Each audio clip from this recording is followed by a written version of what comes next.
The Human Cycle by Sri Aurobindo. Chapter 4. The Discovery of the Nation Soul.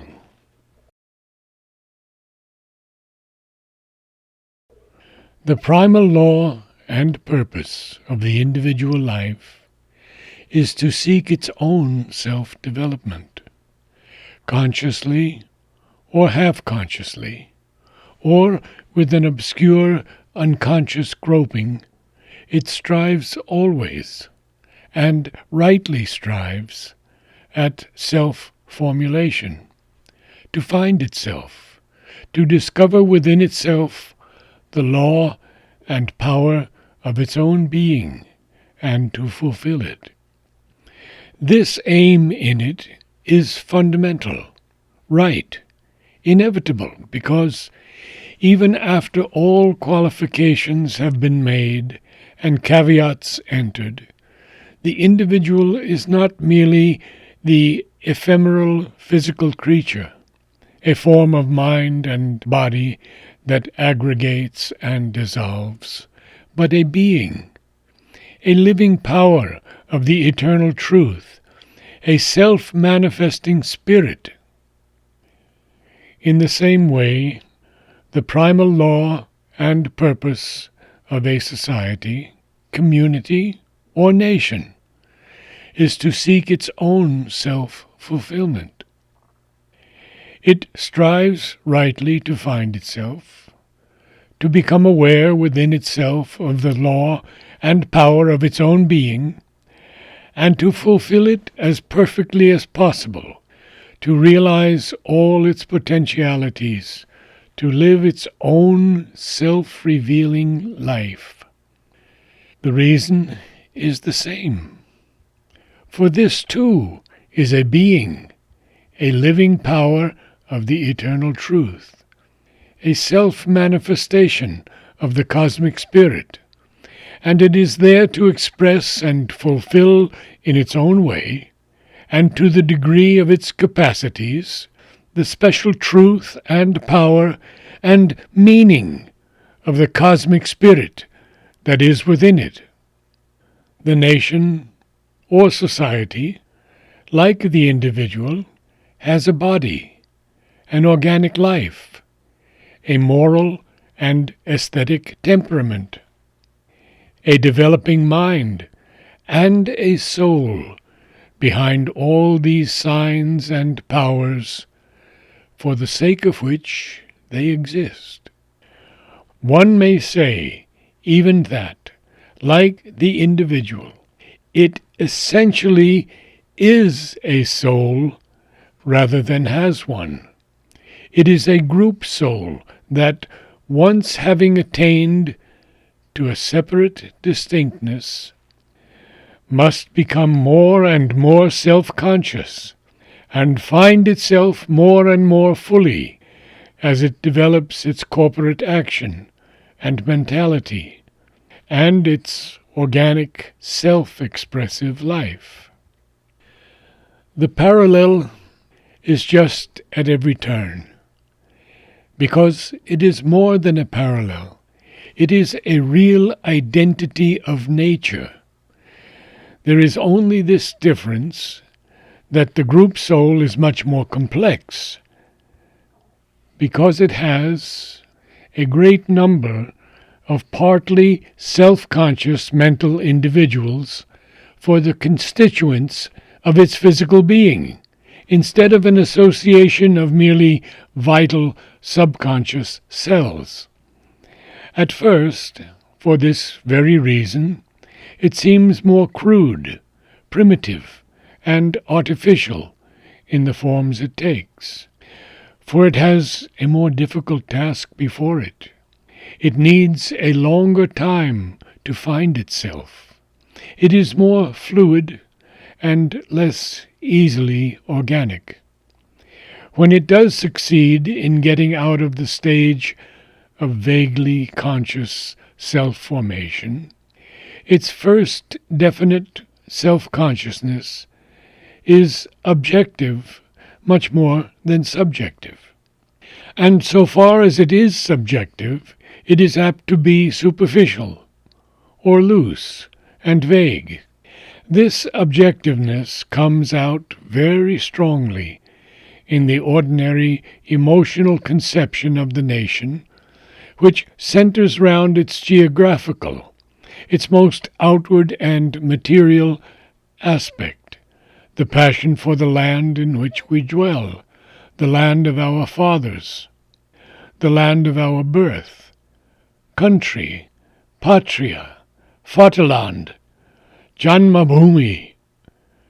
When we realize that the land is only the shell of the body, though a very living shell indeed, and potent in its influences on the nation, when we begin to feel that its more real body is the men and women who compose the nation unit, a body ever changing, yet always the same, like that of the individual man, we are on the way to a truly subjective communal consciousness.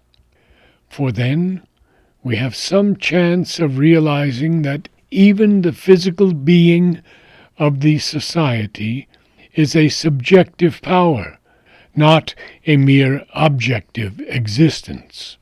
Much more is it, in its inner self, a great corporate soul, with all the possibilities and dangers of the soul life.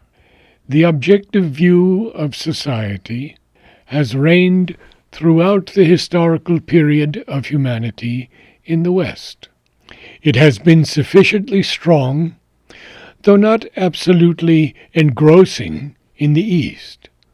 Rulers, people, and thinkers alike have understood by their national existence a political status, the extent of their borders, their economic well-being and expansion, their laws, institutions, and the working of these things. For this reason, political and economic motives have everywhere predominated on the surface, and history has been a record of their operations and influence. The one subjective and psychological force, consciously admitted and with difficulty deniable, has been that of the individual.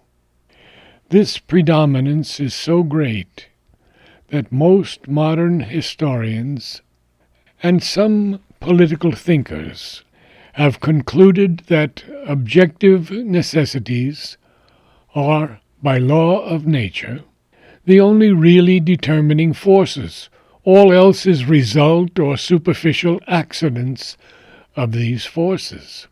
Scientific history has been conceived as if it must be a record and appreciation of the environmental motives of political action, of the play of economic forces and developments, and the course of institutional evolution.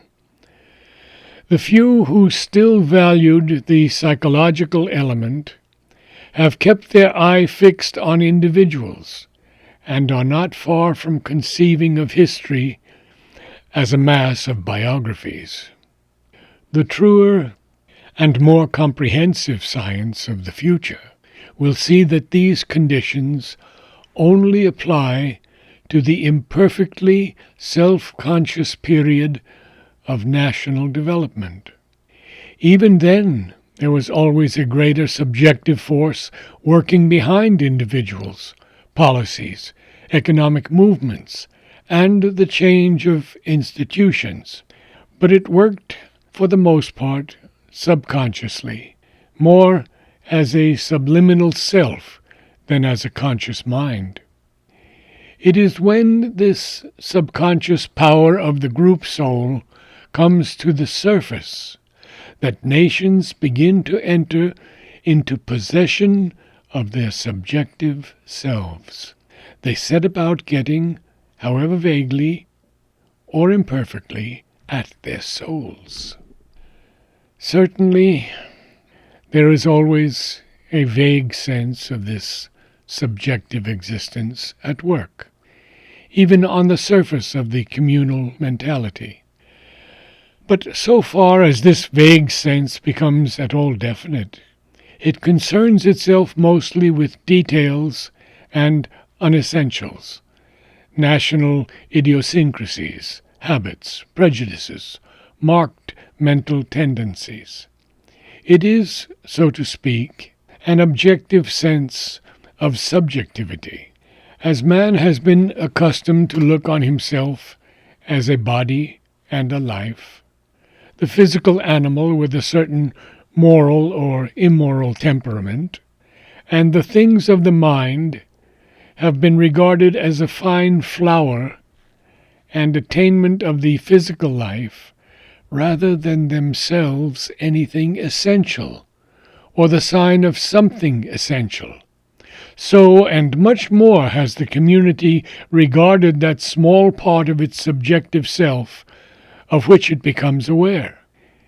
It clings, indeed, always to its idiosyncrasies, habits, prejudices, but in a blind, objective fashion, insisting on their most external aspect, and not at all going behind them to that for which they stand, that which they try blindly to express. This has been the rule not only with the nation, but with all communities. A church is an organized religious community and religion. If anything in the world ought to be subjective, for its very reason for existence, where it is not merely an ethical creed with a supernatural authority, is to find and realize the soul. Yet, religious history has been almost entirely, except in the time of the founders and their immediate successors, an insistence on things objective: rites, ceremonies, authority, church governments, dogmas, forms of belief. Witness the whole external religious history of Europe, that strange, sacrilegious tragicomedy of discords, sanguinary disputations, in quotes, religious wars, persecutions, state churches, and all else that is the very negation of the spiritual life. It is only recently that men have begun seriously to consider what Christianity, Catholicism, Islam really mean and are in their soul.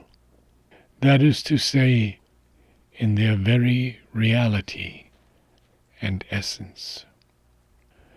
But now we have, very remarkably, very swiftly coming to the surface, this new psychological tendency of the communal consciousness. Now first we hear of the soul of a nation, and what is more to the purpose, actually see nations feeling for their souls, trying to find them, seriously endeavoring to act from the new sense and to make it consciously operative in the common life and action. It is only natural that this tendency should have been, for the most part, most powerful in new nations or in those struggling to realize themselves in spite of political subjection or defeat. For these need more to feel the difference between themselves and others, so that they may assert and justify their individuality as against the powerful superlife which tends to absorb or efface it. And precisely because their objective life is feeble, and it is difficult to affirm it by its own strength in the adverse circumstances, there is more chance of their seeking for their individuality and its force of self-assertion in that which is subjective and psychological, or at least in that which has a subjective or a psychological significance.